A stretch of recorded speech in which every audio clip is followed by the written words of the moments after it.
I received a call a few hours ago from someone I've known for a long time, and a gentleman in his, I would say, early to mid-90s. And he wanted me to stop saying that what we're facing is an unprecedented challenge. And I was taken aback. I mean, none of us have ever lived through anything like this or confronted a situation this painful or so dramatic. And so he challenged me to do something that I'd actually done a few years ago, but as it shows, even a few years erodes memory about things that happened long in the past. He challenged me to say, everybody's comparing this to the last time we had something like this. It required the nation to react like we did in World War II. And so it caused me to go back and look a little bit at the years before that great and bloody conflict. It's interesting, in the years leading up to 1941, President Roosevelt had an effort to pack the Supreme Court. And it was incredibly controversial. It ended up falling apart in 1937. It ended up falling apart, actually, because members of his own party turned against him. And it actually weakened him in that tail end of his second deal.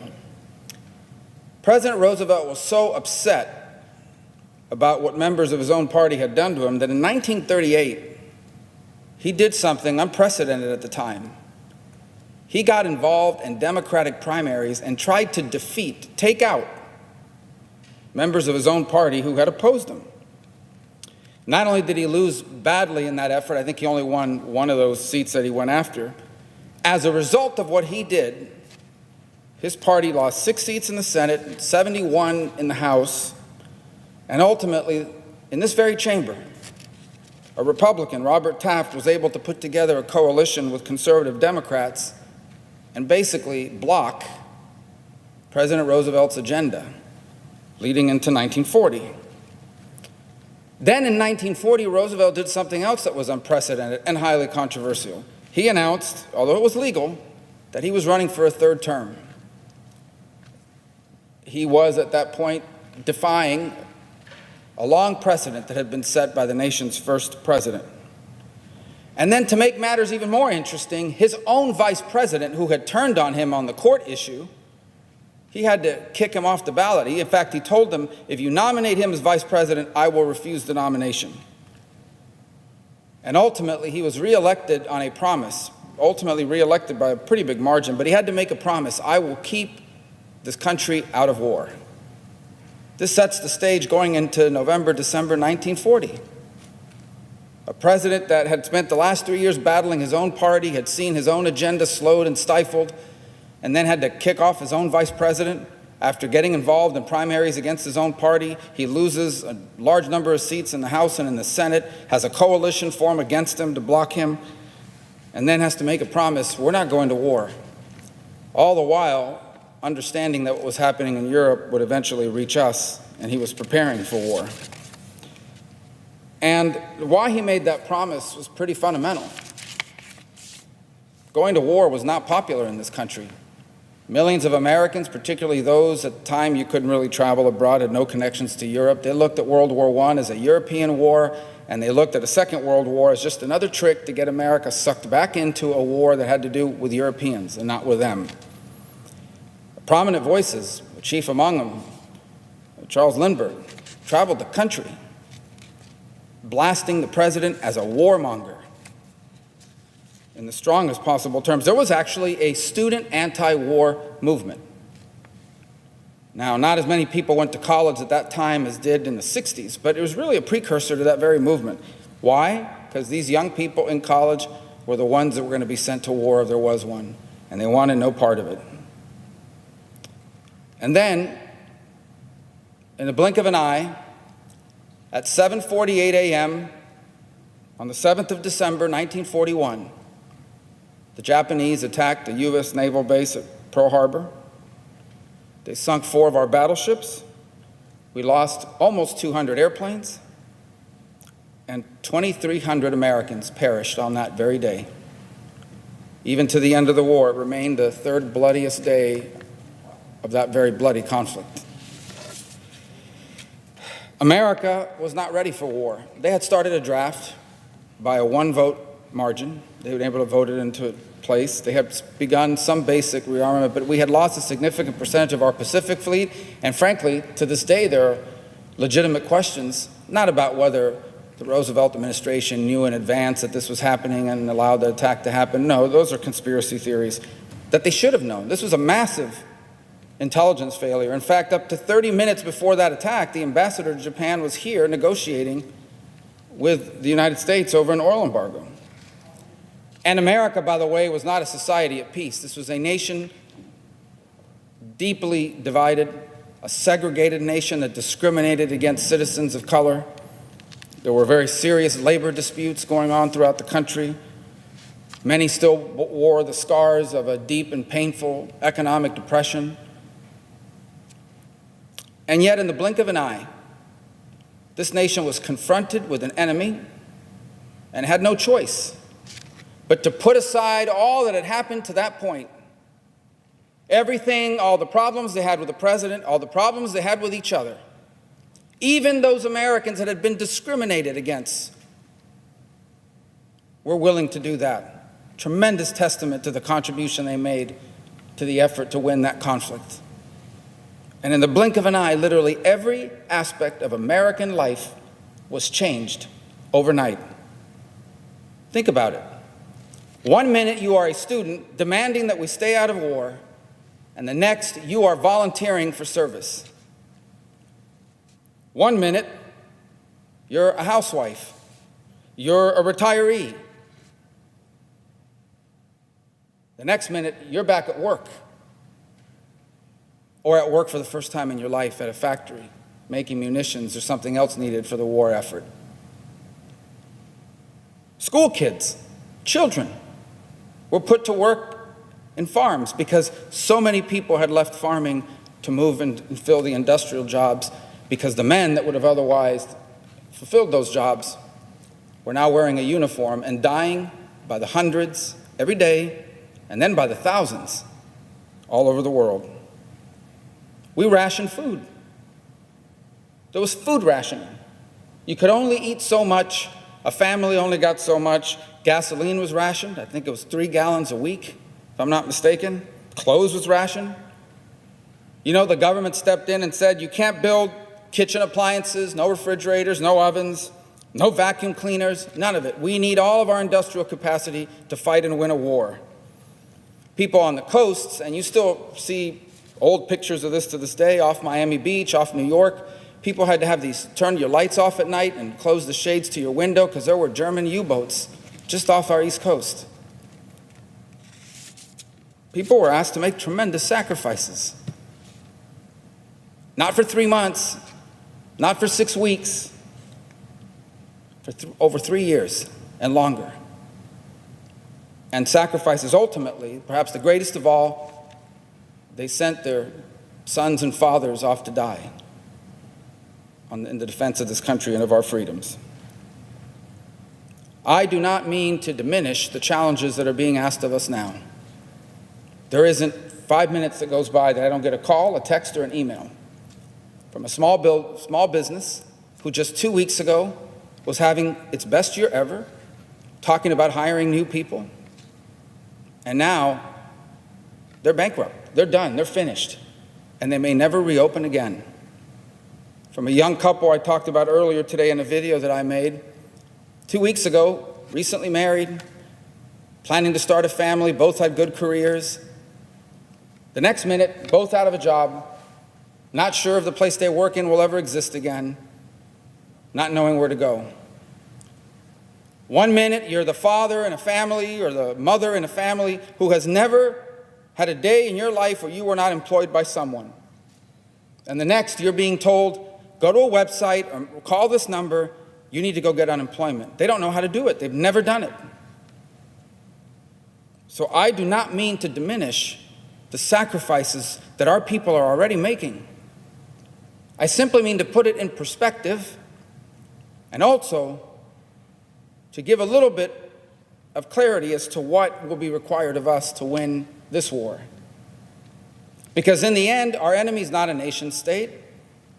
It doesn't wear a uniform. but it has invaded our nation in a way that's required us to do things we have not been asked to do or anything close to it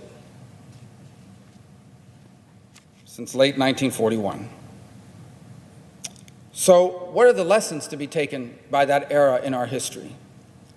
By the call I got today saying, stop saying this is unprecedented. The lesson to be taken is, number one, in moments like this, government action matters. It is important that we have a functioning government that can address problems in the space in which government must act. That is what is being asked of us here today. What is being asked of us is not to pass a perfect bill or to pass legislation that will cure the virus or to pass a law that has everything we've ever wanted. What's being asked of us is, can you function as a government? Can you do the most basic things that a society needs from its elected leaders at a moment of true crisis? Can you do that? And so far, for 3 days, the answer, sadly, has been no. I hope the answer at the end of this day will be different. But the second thing it teaches us is, you cannot confront a challenge such as this with just government. That war was not just won because of political leaders or our armed forces. It was a whole of society effort. Every day, Americans were being asked to do things they had never done before in places they had never been, not just to make sacrifices from what they couldn't have, but sacrifices in what they were asked to do affirmatively. That will require the same of us now. And I want to tell you, there are people already doing that as we speak. The examples are too long to mention.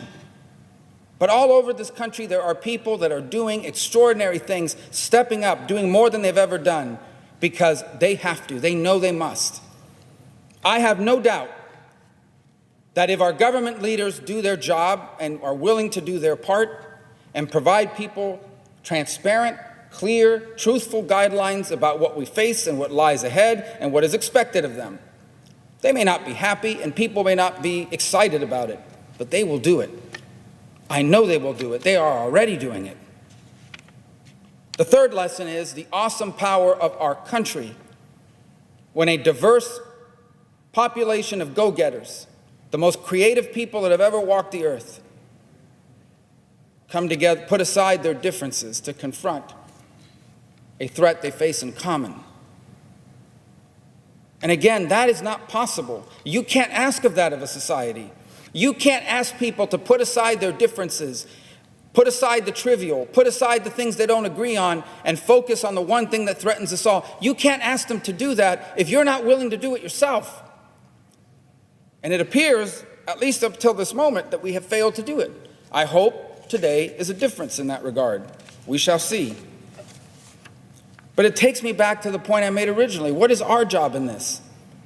Well, let me say that we are asking, and I say we, those of us in government at every level, are asking of our people to do some very difficult things. We're asking high school seniors, including one that lives in my home, to be the first in I don't know how many generations that won't have a prom, won't have a senior trip, won't have a graduation. Now, I know all those things may seem trivial and pale in comparison to World War II. But for a 17-year-old, these are a rite of passage. And there are many high school seniors in this country that will not get that this year. We're going to ask small businesses, and have asked them already, you need to close your doors. You can't open, you can't work, you can't make money, you can't allow customers to come in. We've asked people not to go to work. In fact, we've told them not to leave their homes. Over half this country is on an order, don't leave your house unless you're going to the doctor, the pharmacy, the gas station, or the grocery store. We're asking nurses and doctors to confront a virus that can infect them and their families and kill them and their families, just like anybody else, to do so on double shifts, oftentimes without the gear and the equipment to protect them. We're asking truck drivers to drive all night, also vulnerable to the virus, also worried about all the other things all of us are worried about, drive all night, because tomorrow those shelves need to be stocked with all the things that people are buying because they're afraid it's going to run out. And how can we ask that of our society if for 3.5 days we can't even vote on a law?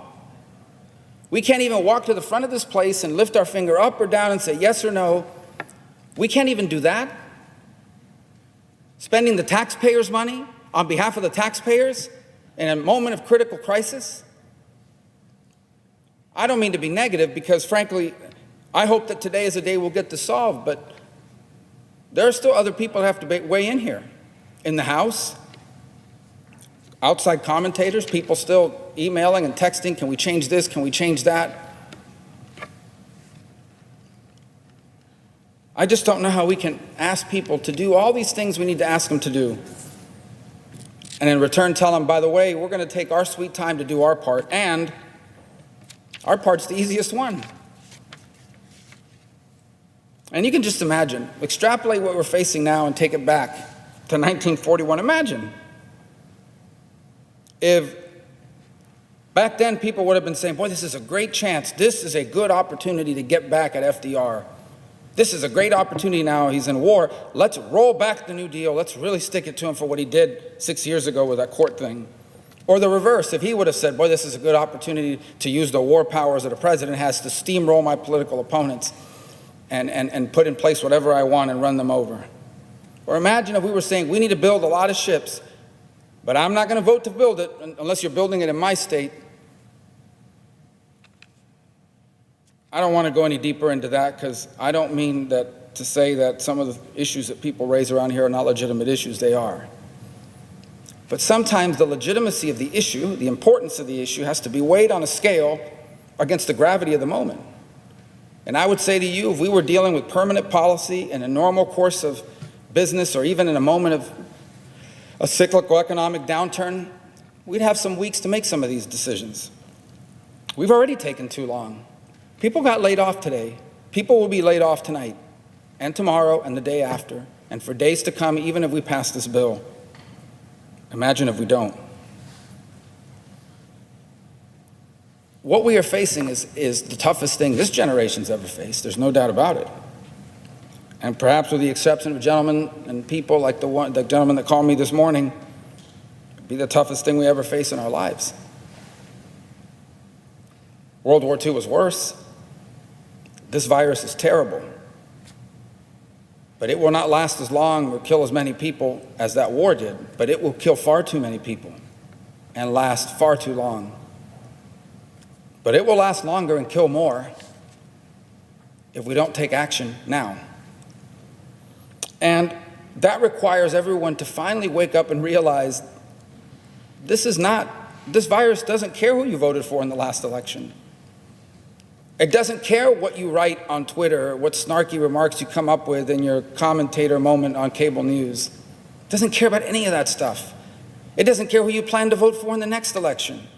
It will infect you. It will kill you. It will kill people you love. It will kill members of your family. It will disrupt your community and your economy. It doesn't care about any of this other stuff.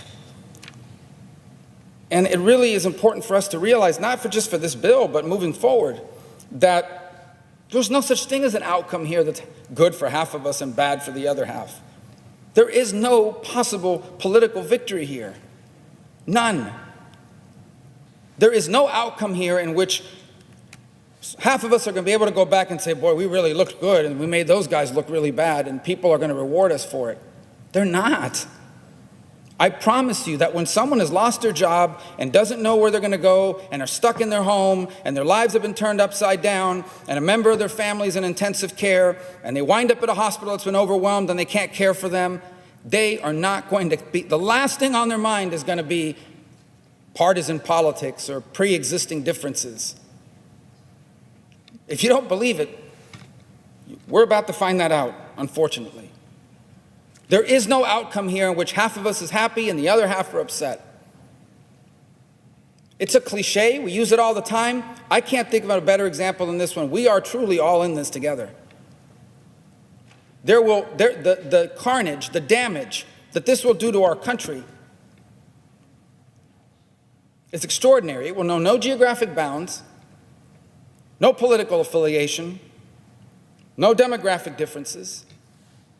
This is a virus that can infect the heir to the crown in Britain just as easily as a 92-year-old retiree in a Florida nursing home. And so I hope that the gravity of the moment finally sinks in and that we take the necessary actions quickly. And if there's something in this bill you just really don't like, I don't mean to diminish it. If we can fix it, we should. But at this point, I'm going to tell you that there is nothing wrong in this bill. There's nothing in this bill that will damage our country more than our inability to act. No matter how bad some provision in this bill you think may be, and I say this to both sides, there is nothing in this bill that will damage us more than doing nothing will. By far, the most damaging thing that can happen is not any provision of this legislation. It is our inability to act and to send a message to the American people that their leaders can't function, that their government doesn't work, not just on a day-to-day basis, but in a moment of crisis. And so I hope that whatever differences may still exist at this moment, and I'm trying to be fair because I know a lot of people have finally seen the full text of it just in the last few hours, and if you've caught something that can be fixed, it should be fixed. But I plead, I don't know what other word to use, that we don't leave here tonight without having passed this bill. Because I honestly don't know how this nation and our people can afford one more day of this. Mr. President, I yield the floor and suggest the absence of a quorum.